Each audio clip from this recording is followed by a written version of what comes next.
Nah, jadi Rasulullah ketika dia dewasa, dia udah terbiasa dengan hidup yang disiplin, gitu loh. Karena memang dari kecil udah dari ketika yatim dia bisa survive dengan hidupnya sendiri sampai masa dewasanya. Kemudian ketika masa remaja, sebelum dewasa, di masa remajanya Rasulullah SAW itu kan ikut dagang bersama pamannya.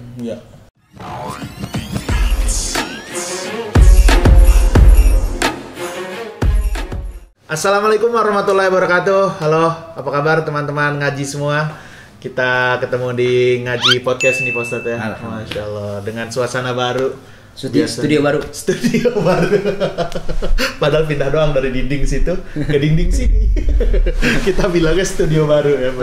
Alhamdulillah. Besok ngaji punya studio sendiri. Amin ya Allah, amin ya Allah. Semoga ada yang mau ini ya, berinvestasi ya Pak Ustadz. Bisa. Investasinya tapi bukan investasi uang, kalau di investasinya pahala ya Pak Ustadz. Masya Allah loh. Boleh. Wakaf yang punya ini, yang punya rumah kosong daripada tidak ditempatin, boleh jadi studio kita ya Pak Ustadz ya. Biar tim kita udah situ semua deh. Iya, biar tim Bang Wisnu nginep situ ntar ya. Ngedit di situ. Seminggu sekali ngeditnya satu video tapi nginep. Mahalan biaya hidupnya ya. Gak apa-apa, kasih Indomie aja. Sama beras sama telur. Pulang-pulang jadi zombie dia. Aduh, Bang Wisnu ini luar biasa nih. Bang Wisnu ini editor kita, dia seorang pemuda yang sangat kreatif sekali Pak Ustadz. Terus juga pemuda yang rajin sekali nih, rajin mengedit, termasuk mencari rezeki juga rajin sekali nih Bang Wisnu. Jomblo udah punya bini? Kenapa? Jomblo udah. Masih jomblo nih Bang Wisnu. Wah, Bang Wisnu juga boleh kita promoin di sini ya. Yang pengen taaruf, siapa tuh yang nelpon? Nggak apa-apa, masuk aja. Iya. Nggak apa-apa. Sini mah bebas. Bebas ini, mantan kita terima telepon dulu. 2000 years later. Bang Wisnu ini emang hebat banget ya Pak Ustadz. Luar biasa emang Bang Wisnu nih, wah patut dicontoh lah. Bisa jadi ini juga nih, taaruf online nih, yang pengen taaruf sama Bang Wisnu nih. Silakan kirimkan DM ke ngaji ya Pak Ustadz ya. Bisa. Kalau ada yang mau kenalan sama Bang Wisnu, gokil emang Bang Wisnu ya. Memang kalau jadi pemuda itu harus semangat ya Pak Ustadz ya. Ini kan Wisnu ini adanya Tengku Wisnu. Oh iya Bang Wisnu. Kan Tengku Wisnu. Kalau ini Wisnu. Jangan Wisnu ini saudaranya Menteri, Bang Menteri. Ini Wisnu Tungku kalau ini, bukan Tengku Wisnu. Wisnu Tungku. Bercanda ya Bang Wisnu ya. Masya Allah. Ibadahnya rajin, Masya Allah. rajin. Amin. Yang dicari nih harus yang kayak gini nih. Saking rajinnya tadi. Belum komat sholat dulu. Sholat sunnah. Qobliyah ya, gokil emang. Bang Wisnu ya. Kalau jadi pemuda itu emang harus yang rajin ya Pak Ustadz ya, terus juga yang semangat, terus juga harus bermanfaat juga ya Pak Ustadz ya. Karena kan kita kemarin baru aja merayakan Hari Sumpah Pemuda Pak Ustadz, tanggal 28 Oktober. Dari zaman dulu kita juga pemuda-pemuda kita itu udah hebat-hebat ya Pak Ustadz. Pemuda itu tahun berapa sih? Tahun, silakan komen di bawah. Lagi nanya. 28 Oktober. 28 Oktober saya tahu. 1928. 1928. Ya, lagi 28 ingatnya. 28 Oktober 1928. Oke, betul berarti komen. Ngeles ya. Isinya diantaranya isinya bertanah air satu, berbahasa satu, berbangsa satu dan berbahasa satu. Tanah air satu, bangsa satu, bahasa satu. Bahasa Indonesia. Itu kalau Sumpah Pemuda. Tapi kalau di rumah makan Padang Sederhana, apa tuh? Rendang satu, tunjang satu, sama tongkol balado es teh manis satu, randiang cie enggak satu, randiang cie udah. Bahasa Padang. Iya, randiang. Kalau kuciang, kuping, talingo. Saya nggak mau ke Jepang. Dia udah tahu.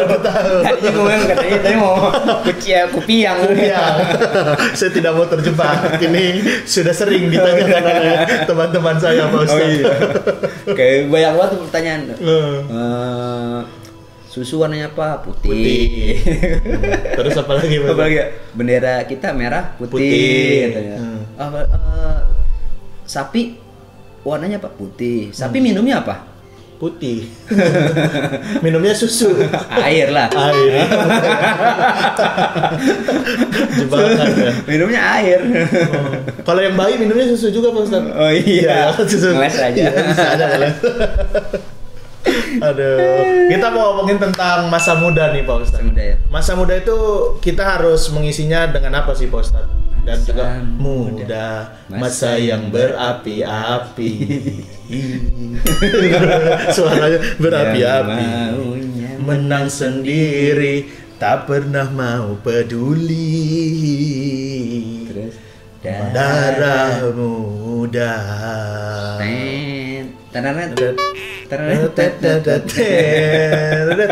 Biasanya para remaja berpikirnya sekali saja tanpa udah nggak banyak-banyak menghiraukan akibatnya. Kalau panjang-panjang copyright Ustaz.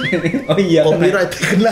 Kalau gini-gini kena nggak sih? Kena Ustaz. Oh, kena juga. Udah potong itu. Gak apa-apa tadi kalau pendek segitu tapi kalau terlalu panjang nggak boleh Ustaz. Apalagi kalau siaran nyanyi mulu.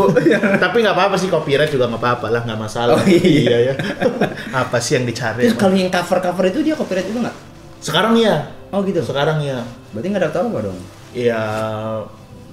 Kalau dulu itu setahu saya cover kalau izin. Kalau misalnya dia izin gitu dan itunya nggak masalah sih, dia dapat juga. Tapi kalau kayaknya sekarang sih yang punyanya misalnya yang punya lagu aslinya, setahu saya Pak Ustadz ya, itu bisa mengklaim AdSense-nya dari yang cover. Enak ya yang punya lagu ya. Iya, makanya kalau dia mengcover ya udah jadinya ya emang misalnya dia dapat exposure-nya aja. Kalau AdSense-nya kembali ke yang punya lagunya. Makanya enak tuh buat orang yang kebanyakan lagu.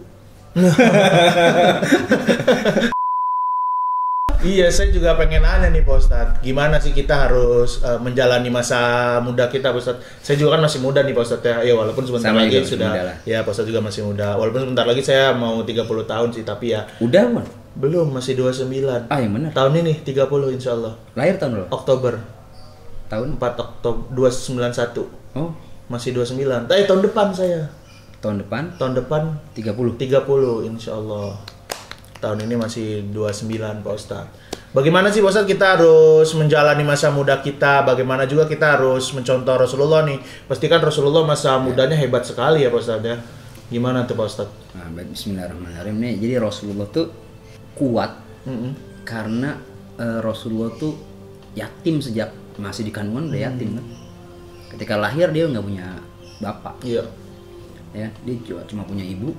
Kemudian setelah beberapa saja dari kelahirannya, berapa waktu saja dari kelahiran, kemudian kan dia disusukan oleh orang lain, Halimah Sa'diyah. Iya. Bahwasanya dalam sejarah juga ada beberapa yang menyusukan Rasulullah SAW. Nah, jadi ketegaran seseorang tuh memang dari kecil kelihatan.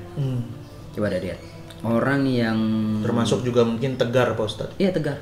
Tegar itu ada yang penyanyi dulu. Oh iya. Aku yang dulu bukanlah yang sekarang. Gue lagi mikirin siapa ini ya. Masih kecil kan. Dia tegar juga masih kecil. Iya. Dia dulu tegar Pak Ustadz. Silakan Pak Ustadz lanjut Pak Ustadz.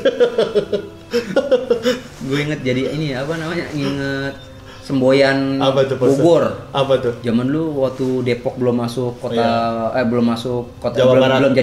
belum jadi kota Depok. Iya. Lu kan masih ikutnya Bogor. Bogor, tegar beriman. Asik. Udah tegar beriman. Tegar udah terkenal dari dulu. Iya, ya, tegar beriman. Ternyata tegar tuh ada kepanjangannya apa gitu. Saya lupa tuh, nggak tahu tuh. Tegar beriman tuh ada kepanjangannya apa. Tuh. Gak betul, bercanda betul. Tentunya kotanya hebat. Oh, T itu mah T. Te kan. Tadi mah tentunya. Oh iya T. Juga tentunya ya. Tentunya kotanya hebat.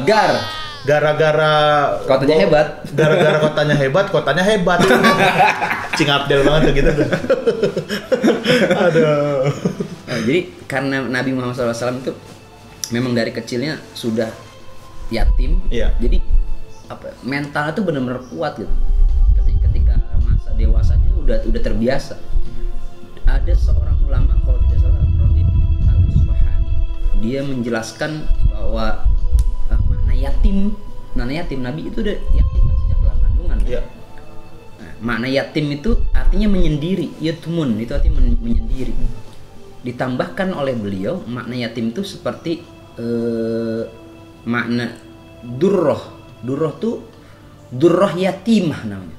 Durroh yatimah tuh artinya apa sih? Ya, durroh tuh batu permata. Permata yang mahal. Batu permata kan untuk mencari batu permata itu kan susah. Betul. Nah, durroh yatimah, permata itu dia sifatnya yatim, yutmun. Dia menyendiri. Jadi kalau mau nyari batu permata dia pasti ada di antara batu-batu yang tidak berharga. Ya, kita mau nyari batu permata nih. Kita kan gali lubang banyak sampai dalam gitu. Otomatis untuk mendapatkan itu kan kita menyisihkan batu-batu yang tidak berharga lainnya. Kanan kirinya hanya mendapatkan satu batu yang sangat berharga. Nah, permata itu. Nah, dia tuh menyendiri dia. Jadi permata itu dia tidak akan berkumpul dengan batu-batu permata yang lainnya, tidak. Batu permata dia akan menyendiri di antara batu-batu yang lainnya tidak berharga. Nah, beliau mengatakan ulama yang sama, Raghib Al-Asfahani mengatakan makna durrah yatimah adalah Nabi Muhammad itu digambarkan seperti anak yatim yang menyendiri tetapi dia sangat berharga, sangat bernilai. Kenapa? Karena walaupun dia hidup di tengah-tengah masyarakat jahiliyah pada saat itu, tapi Nabi Muhammad SAW itu mempunyai nilai lebih di antara orang-orang lainnya. Tuh, bayangin tuh, baru masih kecil aja tuh udah terlihat tuh. Durrohnya sebagai permata. Nah, kemudian ketika Nabi Muhammad dewasa diasuh oleh kakeknya, kemudian kakeknya wafat diasuh oleh pamannya. Nah, pada masa mudanya Nabi Muhammad SAW itu kerjanya mengembala kan? Mengembala kambing. Mengembala kambing ini sebenarnya ajaran yang sudah diajarkan oleh orang tua kita dulu sebenarnya. Cuma sekarang aja nggak ada lahannya. Orang tua dulu kan banyak lahan, banyak tanaman, tumbuh-tumbuhan. Itu mengajarkan apa? Kenapa harus mengembala? Jadi mengembala itu banyak mengembala nilai-nilai. Banyak nilai. Mengembala itu apa sih bahasa Arabnya ya? Ra'iyah. Ra'iyah itu mengembala. Makanya ada hadis kullukum ra'in wa kullukum mas'ulun an ra'iyatihi.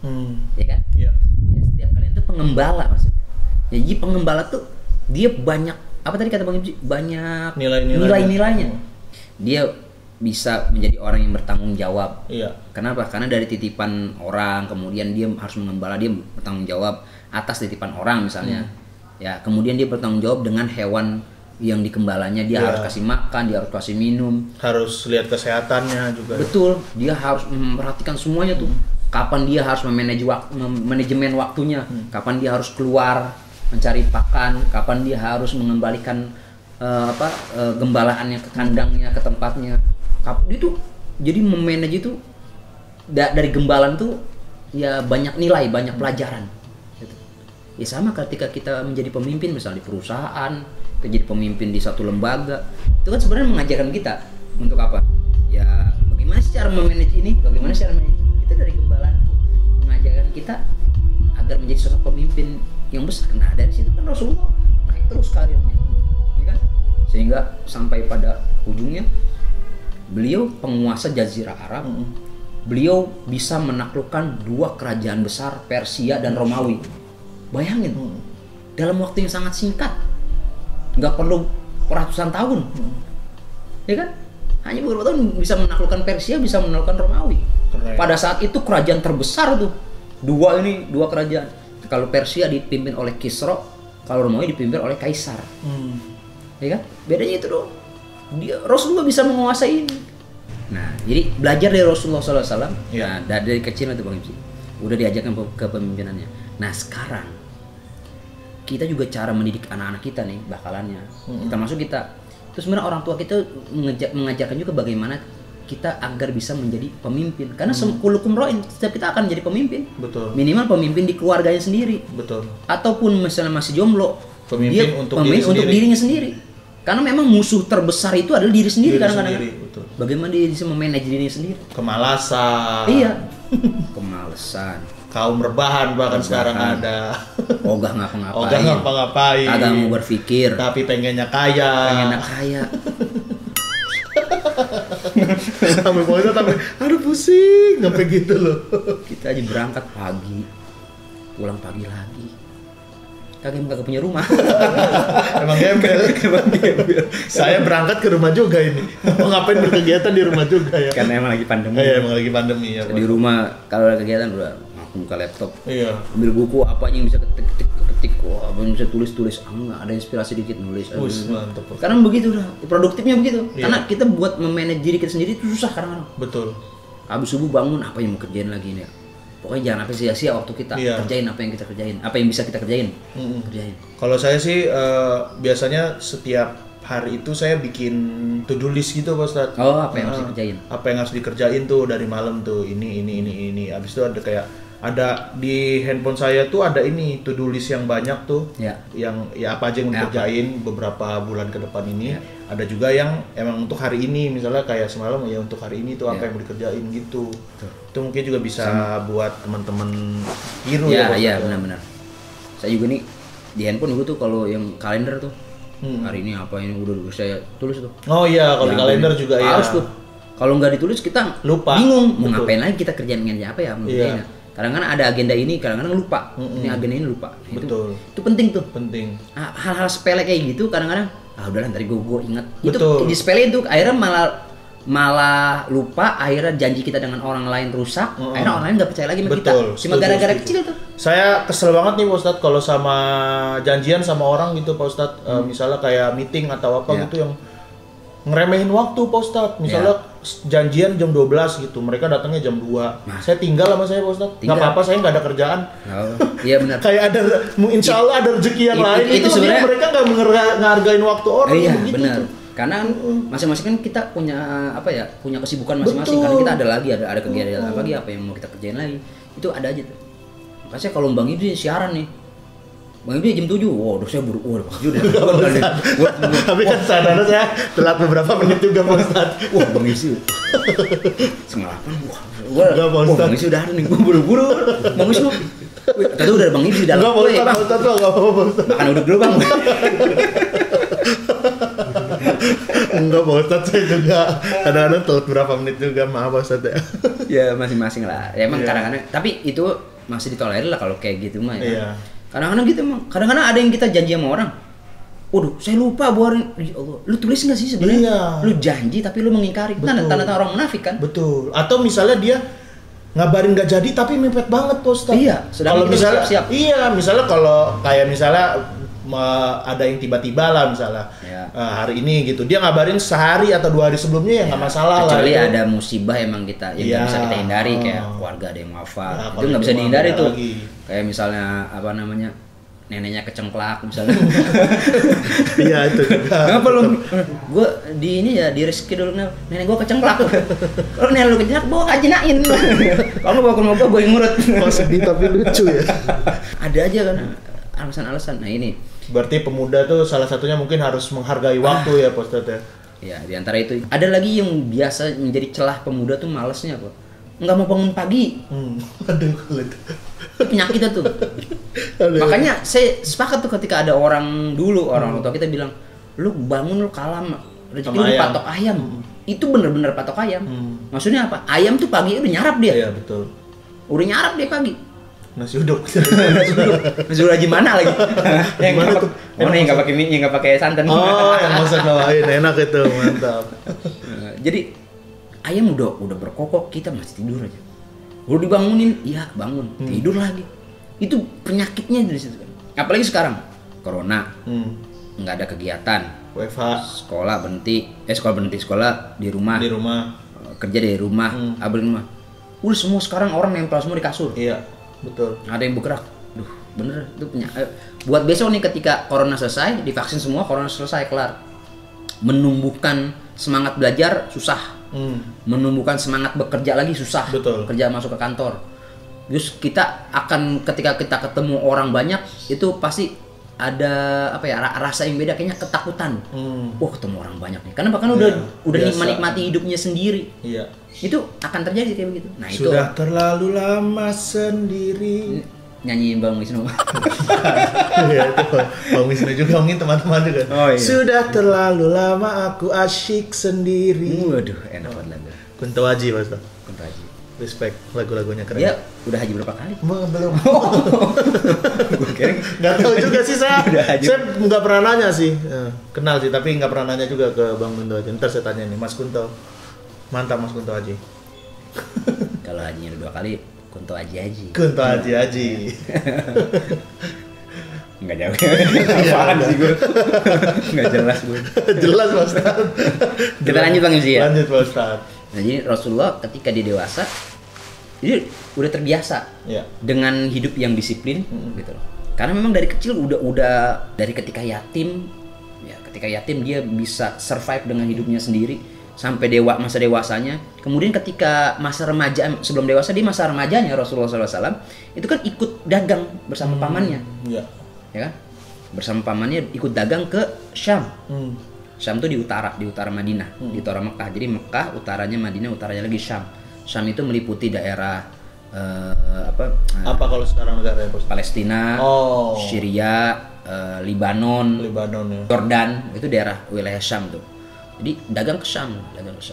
Nah, ketika dagang itu bukan hanya sekedar dagang. Makanya saya senang nih ketika teman-teman anak-anak muda nih, ketika WFH begini, kemudian belajar dari rumah, mereka produktif, dagang loh. Iya, dagang online gitu, online, dagang makanan, dagang apapun. Bini saya kan sering belanja gitu, beli online gitu. Kalau saya mah kagak ngerti dah, pokoknya bini dah tuh urusan itu. Bini belanja online nih. Masih kalau belanja ini punya produk siapa? Yang punya produk tuh rata-rata anak muda. Betul, sekarang iya. Jadi gini, satu sisi ada anak muda yang jeblok, no function, tak berfungsi, apapun. Astagfirullah. Kan? Satu sisi, jangan tersinggung ya. Kalau tersinggung berarti ya itu Anda. Satu sisi itu ada anak muda yang benar-benar mereka tuh produktif, kreatif. Dia bisa menemukan dicampur makan apa jadi makan apa. Betul. Dia bikin ini, dia produktif. Dia memang tergantung ini ya. Tergantung teman bergaulnya sih ya. Ada yang produktif, ada yang ya konsumtif. Ada yang produktif bikin ada yang konsumtif orang ya gue mau menikmati apa aja, yang penting gue kerja udah nikmat gini. Apalagi kerja dari rumah, orang tua gue kaya, digaji orang tua gue kaya ini ya silakan. Masa Anda hanya sedikit. Masa kesuksesan Anda hanya sedikit. Astagfirullah. Enggak apa. Iya, Pak Ustadz dulu dagang apa, Pak Ustadz? Saya dagang waktu zaman kuliah saya dagang roti goreng. Roti goreng bikin sendiri? Agak ngambil. Rumah saya di Gandul. Kuliah semester 3 masalah ya. Itu kalau malam saya jam 12 lewat nih malam, asal habis dagang ngambil roti ke Kuningan di belakang Perbanas. Roti goreng. Bawa 1 dus tuh. Buat dagang besok. Mau buru-buru masukin kulkas buat dagang besok. Pulang kuliah dagang lagi. Gerobak dorong dari rumah, dorong gerobak ke pinggir jalan. Wis gokil. Ada beberapa, jadi kita bertiga udah standby aja. Alhamdulillah tuh udah, wah ternyata masanya cuma ya berapa aja gitu, tambah saya kuliah kan, terus dagang ini pulsa. Alhamdulillah dagang pulsa, alhamdulillah tuh saya punya konter banyak, ada 4 kalau. Wis gokil. Ada masa-masanya ya kan teknologi kan makin berkembang. Betul. Sekarang orang beli pulsa nggak pakai konter, M-banking langsung bisa. Masa-masanya itu ada. Dagang pulsa, dagang handphone juga pada zaman itu. Terus kemudian yang terakhir saya usaha pisang goreng. Pisang goreng berjalan 3 tahunan lah. Cuma karena permintaan banyak, demand tinggi, supply sedikit. Pisangnya. Jadi orang beli udah habis. Jadi mereka bilang, udah kayaknya nggak serius nih, susah. Emang agak susah. Pisang itu kan dari alam ya. Alam kan kita nggak tahu. Kadang-kadang musim hujan dia roboh, musim panas dia kering, kemudian kecil buahnya. Nah, itu kita makanya yang kalau bisnis mempengaruhi alam tuh kita harus matang perhitungannya. Nah itu dari muda tuh kita udah belajar gitu. Jiwa-jiwa entrepreneurship ya, kita udah belajar begitu macam-macam tuh kan. Dan Rasulullah juga kan emang entrepreneur ya, Pak Ustadz kan. Mungkin teman-teman juga bisa contoh Rasulullah ya, Pak Ustadz. Rasul kan masa remajanya kan dagang tuh, ikut sama pamannya. Itu kan diajarin bagaimana dagang yang jujur. Makanya sifat Nabi kan sidik, jujur, amanah. Ya, amanah tuh ya menyampaikan kepercayaan orang. Iya. Ya, amanah. Tablik itu cara penyampaiannya. Cara penyampaian itu apa ya? Tablik itu iklan gitu. Iklan kan. Tablik kan cara penyampaian, bagaimana marketingnya, bagaimana cara Nabi itu berbicara dengan orang, bagaimana itu diatur. Nah, kemudian fatona, cerdas. cerdas. Dagang tuh mesti cerdas. Betul. Kita tahu ya di mana marketnya, kemudian siapa, kemudian kapan dan bagaimana produk itu harus memang cerdas. Betul. Itu penting di situ. Nah, maka dari itu ya kayak contoh Nabi lah. Nah, kayak ini tuh cerdas nih pedagang. Nah, ini marketing yang cerdas. Marketing. Tuh. Kayak begitu. Jadi teman-teman dagang tuh di mana aja. Di sini memang studinya bebas. Kita ngomongin marketing langsung ada tadi marketing yang pakai audio. Iya. Parabot 5.000. Strategi marketing juga tuh. Iya. Coba kalau dia cuma teriak-teriak doang. Nggak pakai speaker. Iya, capek. Ini dia tinggal rekam, diputerin udah. Iya, udah. Waduh. Dia jemput bola sih, keliling. Kan nggak orang lain nyari dia, tapi dia nyari pembeli. Betul. Lebih bagus lagi kalau abangnya punya toko online juga. Selain dia jemput bola, tapi juga online juga. Dia orang bisa beli online. Ayo yang mau lewat apalagi dia dijadiin contoh di sini. Nanti tukang somai lewat. Marketing. Tukang somai pakai sepeda. Iya. Zaman dulu bang ya. Aduh. Zaman dulu bang, kan gua kan ini bang ya, zaman dulu nih waktu masih SD, waktu MI dulu sebelum pesantren itu setiap hari ngurusin kebo. Dan engkong tuh punya kebo. Engkong tuh punya kebo. Jadi kalau sore ini kita pulang sekolah nih, itu bawa kebo kita ke kali. Kebo misalnya 12 ekor nih. Kita naik tuh yang depan, kalau nggak kita geret tuh. Kita guyangin, habis itu ntar balik ke kandangnya, kita bakarin.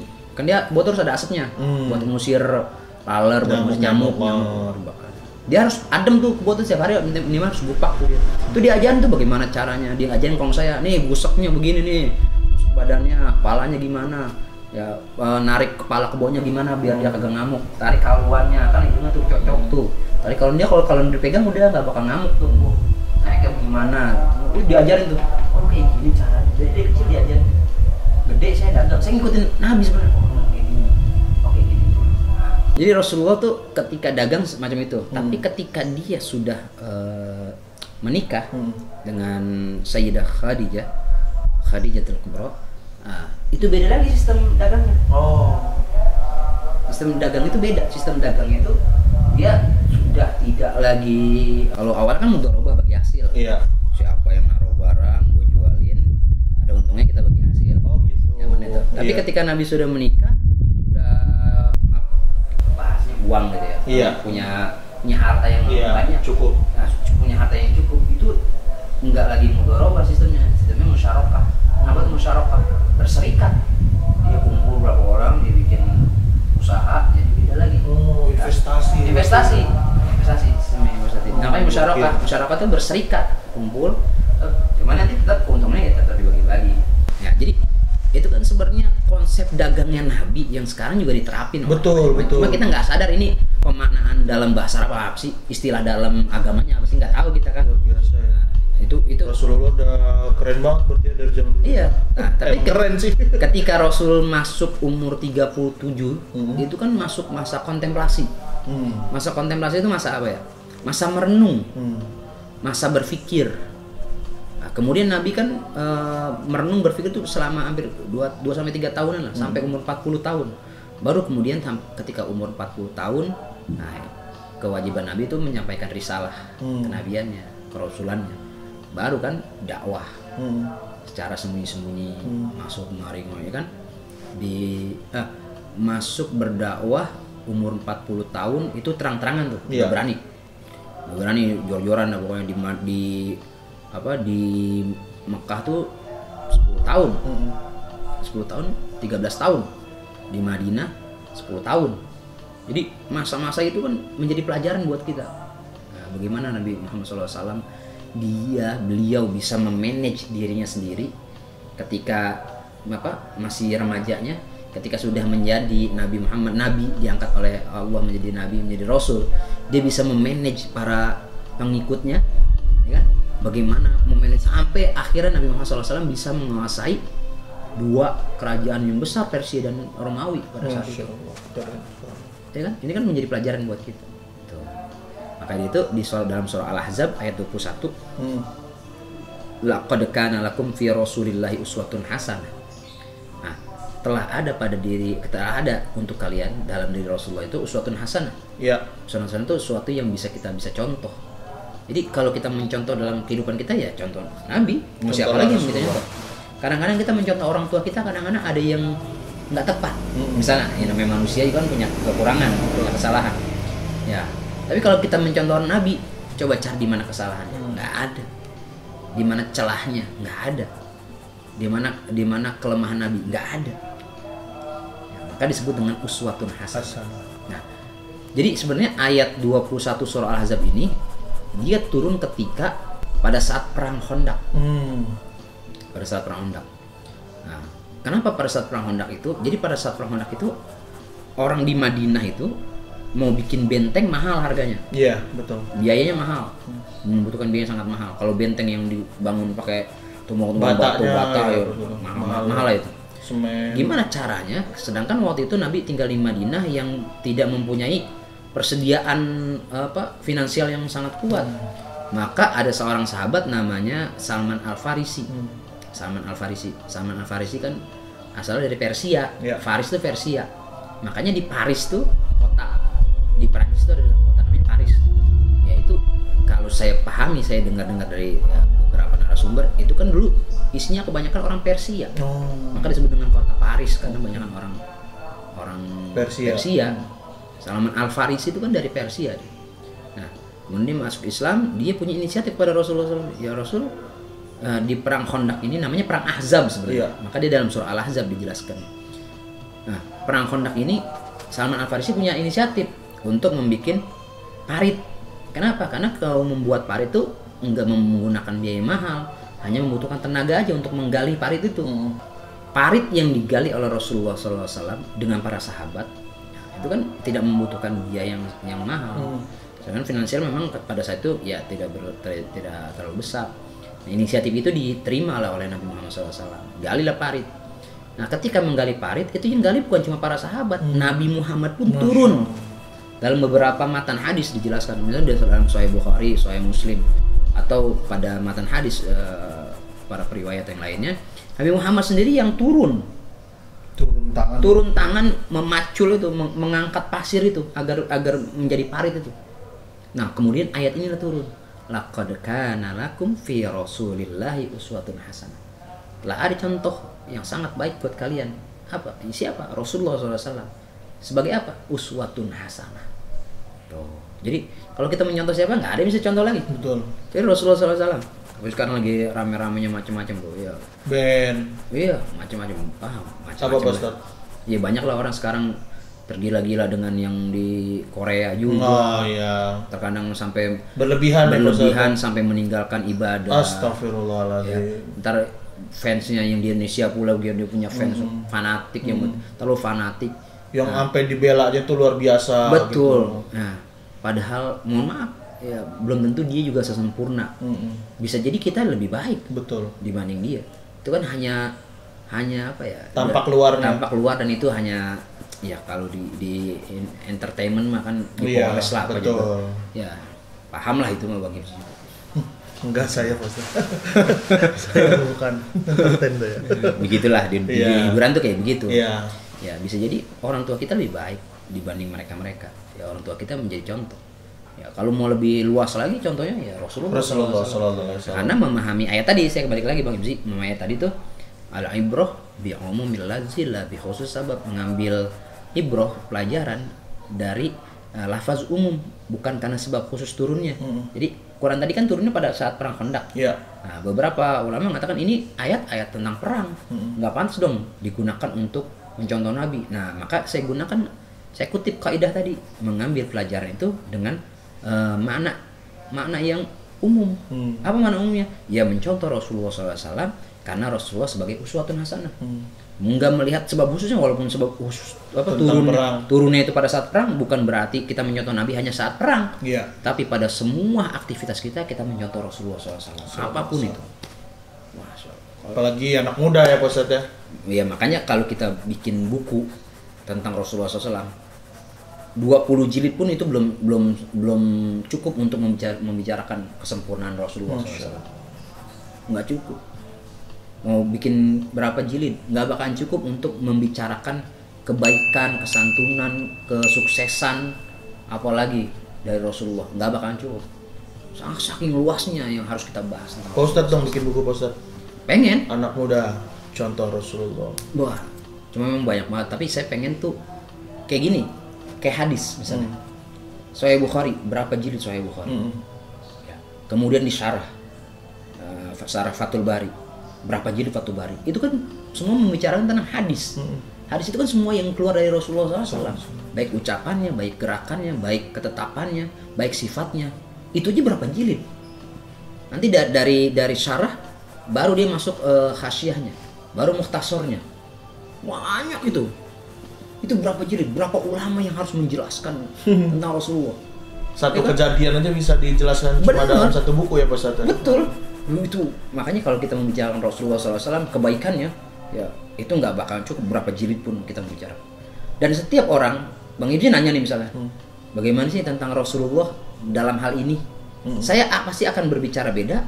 Orang lain pun akan berbicara kebaikan lagi yang berbeda. Orang lain akan berbicara yang jadi berbagai macam itu mindsetnya tentang Rasulullah, cara seorang itu menjelaskan bagaimana Rasulullah itu akan bermacam-macam.